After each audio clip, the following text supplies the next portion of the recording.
Tammy, and also the younger kids to the other side.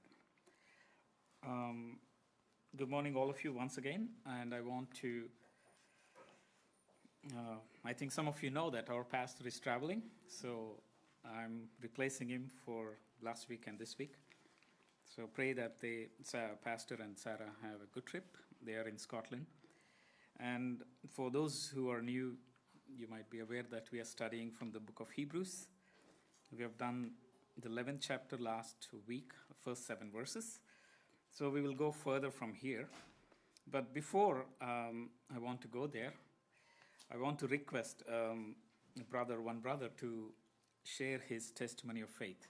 You know, we at Immanuel Church, we have a course called Fundamentals of Faith, where we want all those who are interested to be members to just go through the review some key topics of the Bible. And we have been there 6 weeks already in this batch. So I just got an idea when we are doing this study of Hebrews 11. It's a list of all the practical demonstration of heroes of faith. So it's good to talk about somebody, how they came to the Lord, how God called them. So I invite brother, please come forward, brother. Yeah.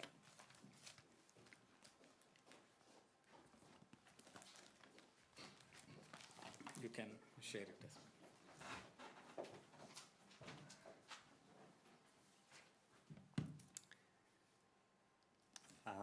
My name is Dennis.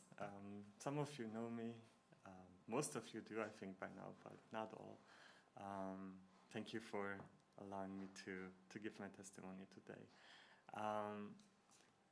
In my case, and this is maybe something that is also an encouragement to the families that are here and growing up their kids, I've been raised in a Christian family.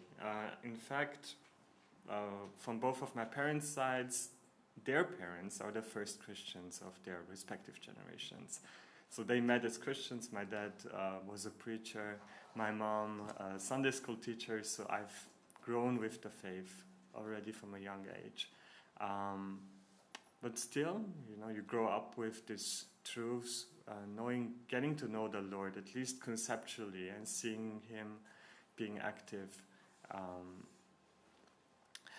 in their lives, in our lives. You just believe. And for me, it was always like that. I always believed that the Lord is present, that He is a true and mighty Savior.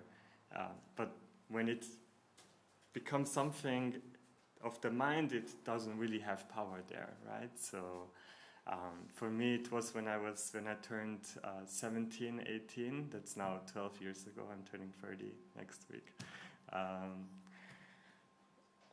It's been an amazing journey ever since. But at that time, something needed to happen. And as I was standing with the Lord in prayer, I didn't have this close relationship, this relationship that melted my heart, that just made me enjoy it a lot. But at one moment, it was just that the Lord opened my heart. From that moment on, I no longer desired the things of the world more than God. It just changed.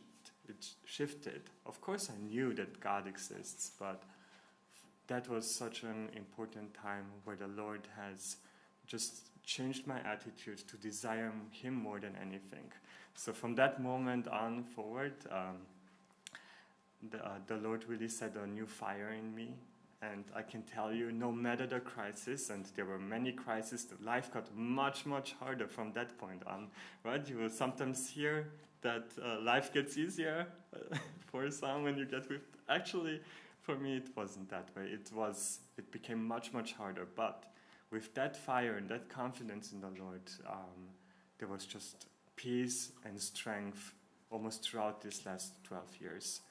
This is how I came to the Lord, and I really encourage the parents and to become parents to really bring the word forward to your kids. They protected me when I was young, and when I came to the Lord, they confirmed the things that I already heard in my family. And helped me to not only start from zero, because if I wouldn't have any example, I need to build everything up myself, but I could see the testimonies already in my family, and then much more clearly.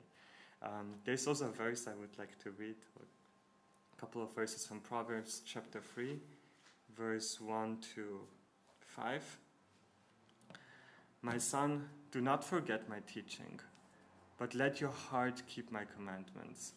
For length of days and years of life and peace they will add to you. Let not steadfast love and faithfulness forsake you.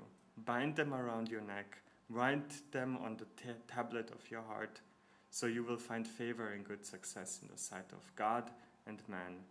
Trust in the Lord with all your heart and do not lean on your own understanding. Binding these truths around my